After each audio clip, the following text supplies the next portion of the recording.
Good afternoon. I'm Ron Paneco, a senior engineer with Concurrent Technologies Corporation, and today I'm here to talk a little bit about our interview and interrogation training simulations. So I'm going to talk to you about several different systems today, the first being an interview system, the second an interrogation system, and then finally wrap up with common design elements between the two.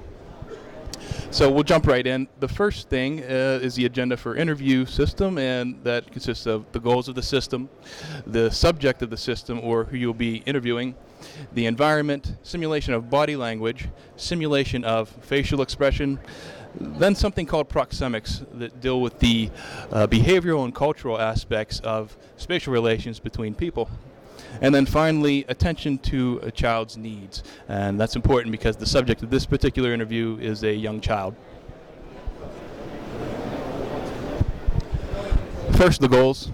To develop a proof of concept simulation to train investigators to conduct interview of child abuse victims. To develop a training scenario to benefit interagency organizations for both military and civilian applications. To provide a virtual interactive training module avatar system with all necessary motion and appearance to project the behavioral indicators of abuse. And finally, to enable investigators to practice interviewing child abuse victims and to receive feedback after the training has reached completion. So this slide shows the subject of the investigation with Miss Cynthia Baker. To explain a little bit about what you'll be doing as the learner in the simulation, you have the opportunity to investigate the allegation that Miss Baker suffered sexual abuse at the hands of her adult caretaker in Belgium while her parents were deployed on military duty in Belgium. And you have the opportunity to do that through 4 acts. The first act being used to develop rapport with Ms. Baker, and then finally moving into the final acts where you attempt to extract the information needed to bring about a conviction of the adult caretaker. Next, a little bit about the environment in which the interview takes place. It has been designed around 2 concepts. 1, to provide an environment that's familiar and comforting to the child, and 2, to provide the necessary seating arrangements for the investigator to conduct the interview. Next, simulation of body language. So our challenge was to communicate emotional state using body language, and we wanted to be able to do that realistically. And so our approach was to take, if you can imagine, a Hollywood-style script full of all of the stage directions, character dialogue, and so forth, and parse out just the essential body animations, emotions that we wanted to capture that all already been vetted by our subject matter experts and our client. Then we took those animations and we layered them across 2 layers on the character's body, the first being an idle layer, which simply provided a very subtle breathing motion in and out, and then the second to be an emotive layer, to layer on all of the body expression. And then in furtherance of that second layer, we provided the capability to exponentially mix together the bodily animation showing on that second layer so that we have many more possibilities. And this really speaks to economies of scale, right? Because this was a prototype simulation and we wanted to be able to get more out of it. Next, simulation of facial expression. Our challenge was to attempt to accurately portray facial expression on our character. So there were 2 sub-challenges under that. The first being that we typically don't model children in our simulations behaviorally or physically. And the second being that we needed to have it come off as realistic as possible, as the learners, the folks who are going to actually be using the product were experts in reading facial expression. They are criminal investigators at Fort Leonard Wood, Missouri. And so in order to do that, we took a similar approach to the interview simulation in that we designed the animations, the facial animations, to be read across 4 layers on the character's face, including a blink layer, an idle layer, a lip sync layer to provide the speech, and an emotive layer to actually show the emotion, furrowing of the brow if she's upset, or the turning up of the lip if there's a smile and she's happy. And to tie this all back to the science of facial expression, we implemented an approach shown by Dr. Paul Ekman, which defines a taxonomy of facial expression. The taxonomy includes mappings back to contractions of each individual muscle in the face and what that means from an emotional standpoint, as well as 10 different levels of intensity of that contraction, showing the varying degrees of the emotion on the face. Next, proxemics. This was something we talked about briefly in the beginning of the presentation, and that deals again with the cultural and behavioral aspects of spatial relations between people. In this case, in the first question that you experience within the simulation, you have the opportunity to sit yourself relative to Ms. Baker's position there, and such that your position has an effect on her rapport towards you. If you sit too far away on the couch, then she feels too distant from you. If you sit directly in front of her and above her in the adult chair, she feels that you're in a domineering position, and that scares her. However, if you sit in the child's chair off to the side of her, you're seated in the most optimal position, and she has the best reaction towards you. Secondly, we had experimented with, if you're familiar with gesture recognition technology, Microsoft Kinect, that actually reads in your bodily gestures as inputs into a system and use that to allow Cynthia to watch you. So as you're watching Cynthia in the simulation, she's watching you and interpreting your bodily movements towards her.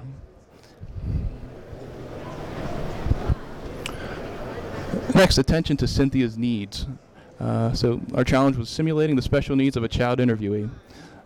Talking at the child's level is important. If she can't understand what you're saying, then you cannot extract the information you need from her to bring about a conviction of the adult caretaker. Sitting at the child's level, we talked about this in the proxemics example. And then finally, paying attention to the child's special needs, right? Requests for her mother, coloring with crayons, the things that bring comfort to her. If you can't provide those things to her, then she may decompensate and end the interview.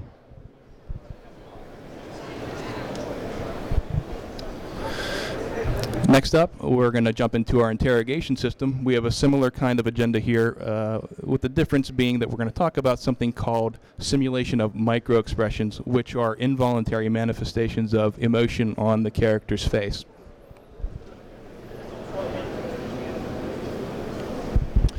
So the goals of the interrogation system were to develop a proof of concept simulation to train investigators to conduct interrogation of criminals suspected of sexual assault, to develop scenarios that can be manipulated to provide challenging interrogation exercises that are real and relevant to the current threat of perpetrators of serious crimes against persons.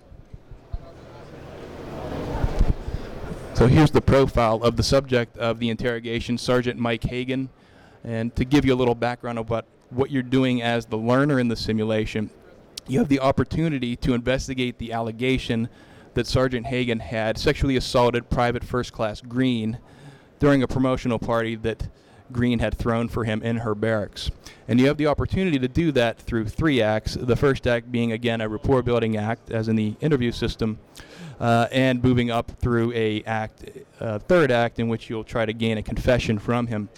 With a slight difference in the interview system here is that in the rapport building phase, the interrogator is actually trying to do what is called norming the suspect to try to gain a baseline of his reactions towards you, so that if his later reactions towards you deviate from that baseline, the interrogator may know he's trying to hide something.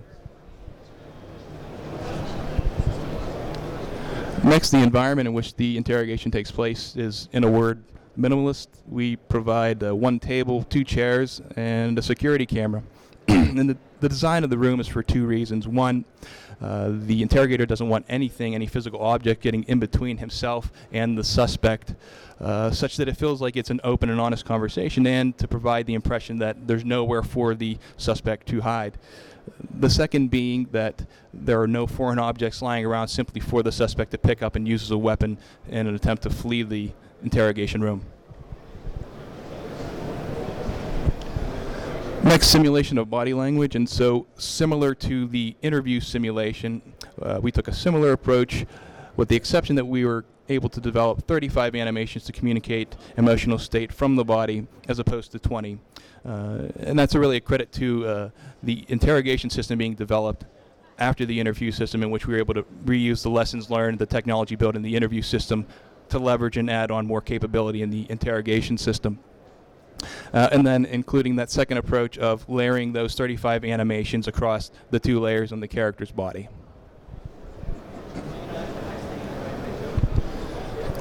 Next, simulation of voluntary facial expression. So similar again to the interview system, we had parsed down through our list and identified the facial expressions we wanted to use, layered those again across 4 layers, and again mapped back to the facial action coding system taxonomy. And in this case, I just want to call out the fact that the visual integrity, the visual realism had increased in our subject character as it had been a newer system built on top of the interview system. Next, simulation of micro-expressions. So our challenge was, can the architecture handle extremely fast animation transitions and blending? And that's important because these micro-expressions occur within 1/4 of a second on the suspect's face. They sort of can betray the facade being put on by the suspect, such that they're involuntary and the investigators highly covet them, so being able to identify them are very important. In the end, we were able to achieve the performance that we wanted to get out of the system, and we're able to show the micro-expressions within 1/4 of a second, or for those who are technical, within less than 1 frame of animation in the simulation. Next, detection of those micro-expressions. And so we wanted to be able to integrate inside of the greater storyline of the simulation a minigame in which you can attempt to identify those micro-expressions. And so we took 2 design approaches to that. The first was to let a button just hang around on the screen as long as the simulation was playing out, where the learner could just mash their finger against it and try to make an identification. The second was to only show the button within a certain time frame, within a certain window, such that a micro-expression may or may not have occurred, right? Because we were testing for false positives as well. And we did end up going with that second approach, which provided the button within a particular time window, as we didn't want to have a distraction on the screen the entire time for the simulation where the user can attempt to press the detect micro-expression button.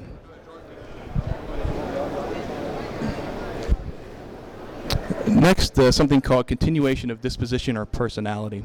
So we thought, wouldn't it be cool if the suspect would remember your responses, your reactions, your body language towards him throughout the simulation and respond accordingly to you? And so, in sort of summation of the math on in the screen there, what we did was to set up several thresholds that would allow the avatar to react towards you if you had breached those thresholds in different ways. So if you're treating him well, then he'll respond accordingly and open up his body language towards you. If he's responding poorly, if you're responding poorly, he would close off towards you.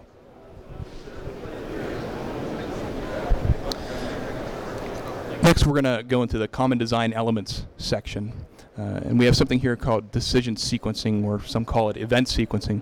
And you can consider this the puppet master behind the screen who's controlling all of the possible outcomes of the simulation. We provide several different ways to do that. We provide the linear, or in the business world, people are familiar with the waterfall model, where one decision is made after another. A goes to B, B goes to C, C goes to D. Very simple. We also provide branching opportunities such that you can make a response to a question in one way and make it the response to that same question in another way, and end up going 2 separate branches down the simulation. And we actually implement many of those kinds of branches. We also have recursive opportunities where the learner can attempt to go through a situation or answer a question again for remediation. We also provide the capability to answer a bank of questions in any order. However, the user has to answer them all in order to proceed with the simulation. If you're familiar with the concept of flow within games and the work of Mihai Csikszentmihalyi, these kind of structures provide for that. If the simulation is too difficult for the student, we can sense and detect that using those structures. If it's too simple, we can ratchet up the difficulty according to their competency level and keep them, as James G. would say, on the edge of competence. So decision making, how do you make decisions within the simulation? We provide what's called just-in-time decision making. That involves taking in the auditory, visual environment, any mentor feedback that's coming from the system at that moment to make a decision about a question that's posed to you within the simulation. We have several different what we call colored paths running through the simulation story arc. such that we provide a red path, which is the poorest path, and will meet with resistance from the character, and possibly could end up with a decompensation of the character, where she'll leave the investigation. We also provide a yellow and green path, which are middle of the road and optimal paths.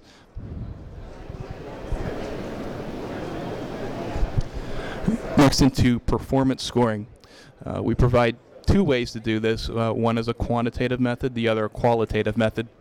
With the quantitative method, we record all of the learner's responses against one or more objectives, and those objective scores then can be rolled into a final score. And this seems to satisfy those who are interested in the more didactic learning, standardized testing set. They want to have a number, so we provide that for them. Then we provide the qualitative feedback, such that mentor feedback is provided for each decision made by the learner within the simulation. Then all that feedback is rolled up into an after-action review for review by the learner at their leisure at the end of the simulation. Okay, so the objective of these simulations are to gain a confession or disclosure. The best way to do that is to stay on those green or yellow paths, and to avoid making terminal red path decisions so that the interview or interrogation will not be prematurely terminated. Next, the investigator's notebook. Our challenge here was how to provide the learner with an effective record of what's called kinesics exhibited. Kinesics just deals with the science of the body language, facial expression, what we've talked about today. And so in order to do that, we provide a log in the upper left-hand corner of the screen that records all the character dialogue, all of the stage directions, bodily animations, any mentor feedback coming from the system for the learner to review at their leisure as a memory and memory activation aid and review aid.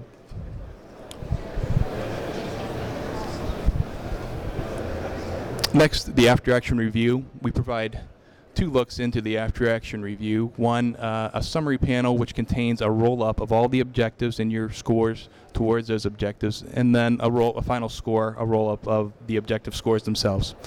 Then secondly, we provide a details panel. The details panel shows a description of every decision made throughout the simulation, a referential screenshot, any mentor feedback associated with that, any linkages to objectives. And you can scroll through those at your leisure with back and next buttons, and then the entire after-action review can then be printed out for review by learning managers. Okay, into technical and integration details. So we work internally and with client SMEs to develop a script that details the what, objectives, voiceover, feedback, remediation, interactivities, what all to integrate. And right now we're providing this as a service. We work with our staff to then produce all of that content. And then we take all of the content and we integrate it into a custom development pipeline built on top of the Unity game development tool architecture to rapidly deploy these exercises. And the two that we talked about today are just two examples of such exercises that we've deployed with this system. The next item there, simulations are currently deployable to web, PC, Mac, and iPad.